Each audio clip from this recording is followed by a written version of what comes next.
Kain tayo guys. Salad.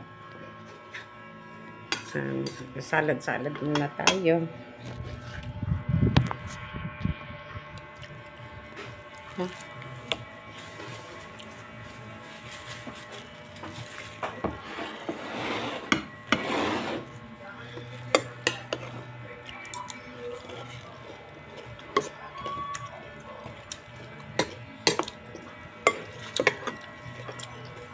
Nagawa ako ng akin hapunan. Naiisip ko kayang kainin ko. Ay, yun. Sabi ko, baala na. May natirang mansanas, cucumber, may avocado pa rin. At saka cucumber, mansanas, at saka sibuyas nilagyan ko. Ayun, tapos air fry ko yung natira kong luncheon meat. Slice ko para ihalo dito.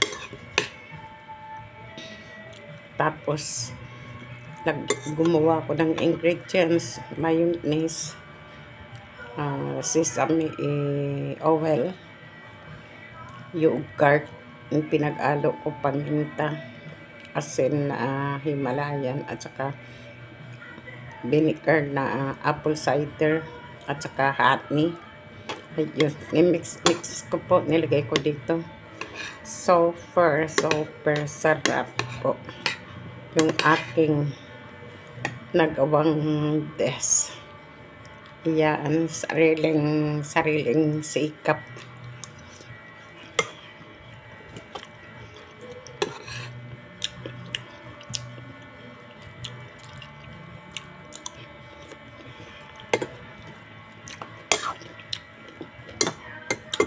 Nabuti may pinatira pa na para bagkita ko ng hapon na ang iba natira, ilagay ko sa ref para may madudukot naman ako, kasi hindi pa talaga ako nakakapunta sa gate para makabili ng litos.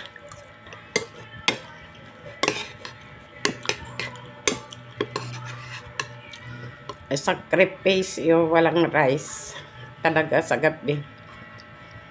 Ano ko na ito, 6 days or 7 na hindi nag-rice sa gabi.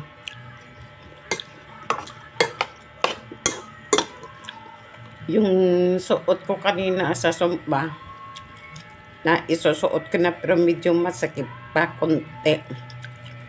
Kailangan ko pang magtiyaga ng 1 buwan na walang rice sa gabi, no? Gusto kong masubukan.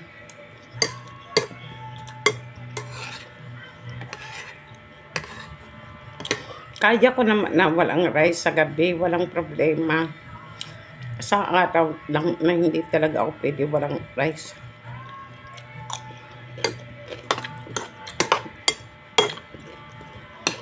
Ang sarap po.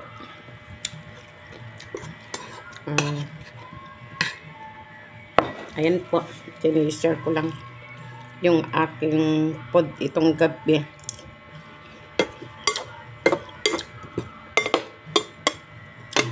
Alam niyo ba, sa edad kong 62, nagsusumba lang ako pero hindi ako healthy. Kasi pag healthy ka, wala kang cholesterol eh. Wala kang high blood. Dati nagkaroon ako ng fat liver eh. Nung huling laboratory ko, hindi na ako nire-resetahan about sa fat liver.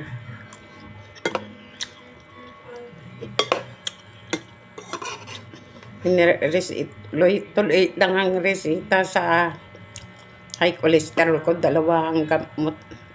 May kit Yung Isamigi treatment, ang Isamigi treatments. At saka sa uric ko, sa tingin ko may uric pa ako kasi nga may kirot-kirot. At saka ang sasakit talaga pag sinusumpong yung kabila kong binti. At saka sa gilid ng pigi ko.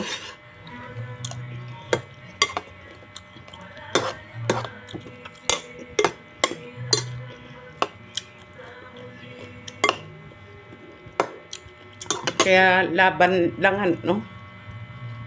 Kaya hindi po nakikita sa panlabas ng anyo kung may kararamdaman ka. At ang buhay natin maigsi lang, hindi natin masasabi bukas makalawa. At ang sakit bigla po yan dumarating, nagkakasakit ka. Ang sakit, pag na-survive mo, okay. Yung ibang din nakakasurvive. At yun ang dahilan ang pagwakas ng kanilang buhay. Kaya pag naiisip mo,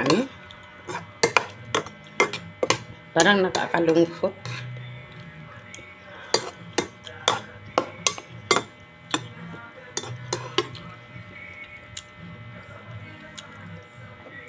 Katulad ng anak ng kapatid ko na yun na namatay na, si Rodolfo.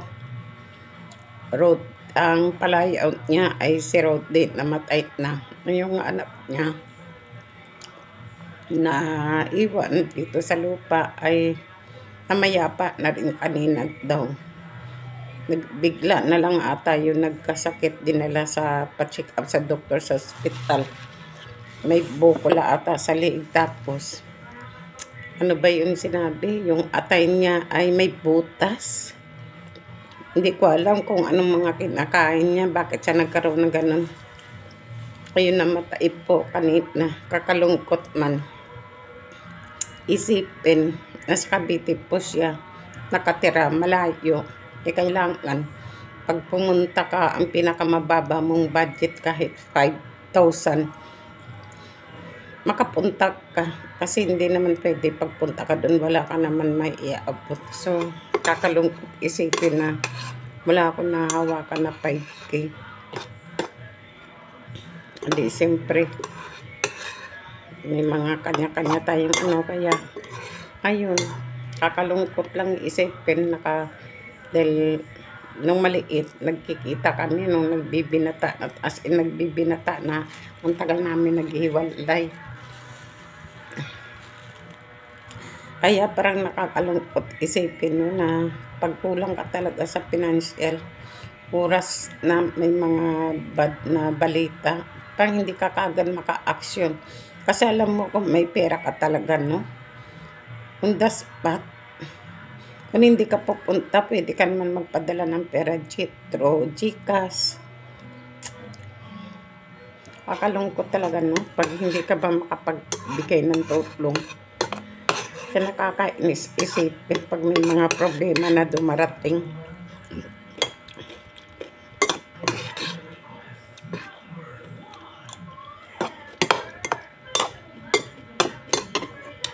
Mabuti na lang may SS. Kaya yung mga anak ko, yung dalawa walang SS. Kawawa din sila. Kaya mahirap talaga, mahirap ang buhay. Yan. Kapag kumakain ng salad, kwentuhan tayo ng sandali.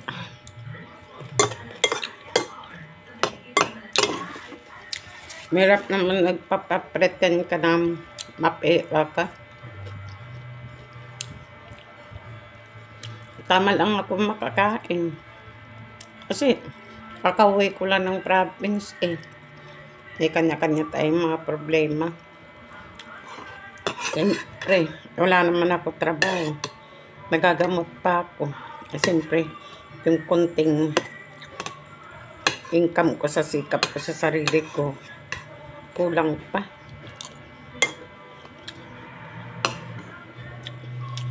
Okay, wala namang kakayahan ng mga anak ko magbigay. Bagkus, ako pa nga magbibigay sa kanila. Kaso, alam mo naman, may konting diskarte naman ako. Hindi sapat. Kasi iba sumasablay. Tsaka meron din ako binabayaran. Kaya mahirap. Kaya tayo ko lang sa mga pamangkin ko. Magsikap na lang kayo sa buhay nyo kasi si tita nyo wala, hindi maginawa ang buhay. Kaya ang lungkot. Kasi ang iba kong kapatid, wala rin. Bahay nga doon sa probinsya, sira-sira na. Yung kusina, yung bubong doon, laki-laki ng butas, marupok na talaga. Ang lababo, bagsak na. Alam mo, pinoproblema ko yun eh. Kasi alam ko, nakatira doon si Edita. Wala rin pamilya yun eh, matandang dalaga. Inalagaan niya pa yung kapatid ko na stroke.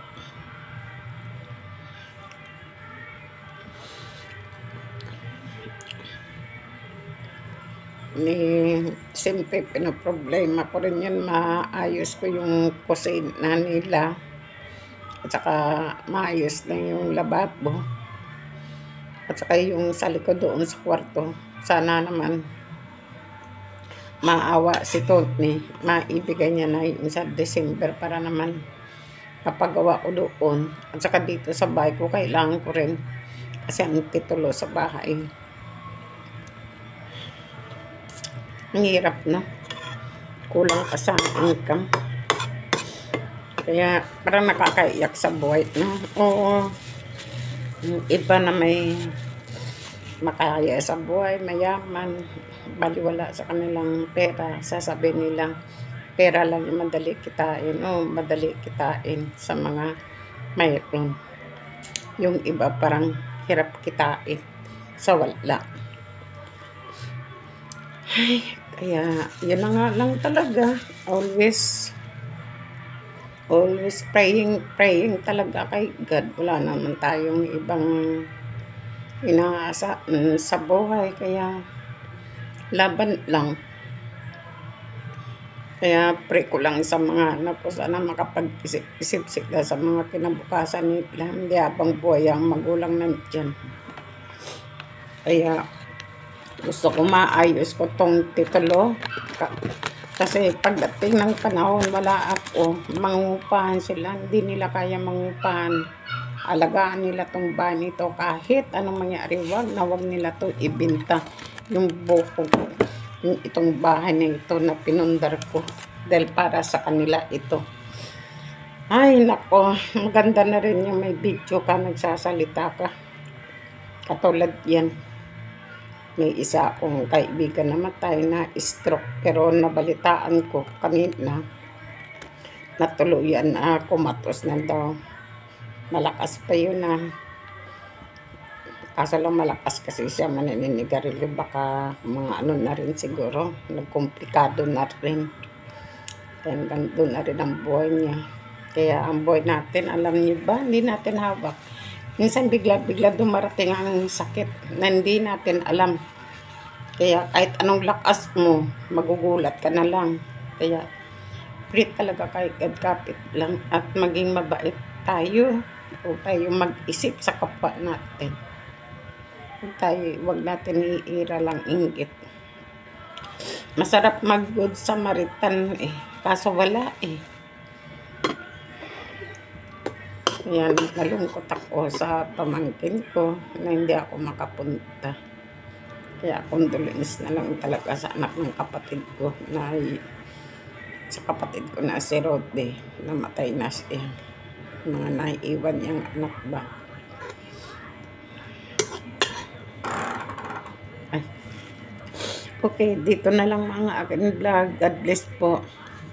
Ito po yung hapunan ko. Sana naman po sa isang buwan ko na hindi pagraray sa gabi, mabawasan na yung timbang ko kasi kailangan ko rin sa aking kalusugan na magbawas talaga ng kanin.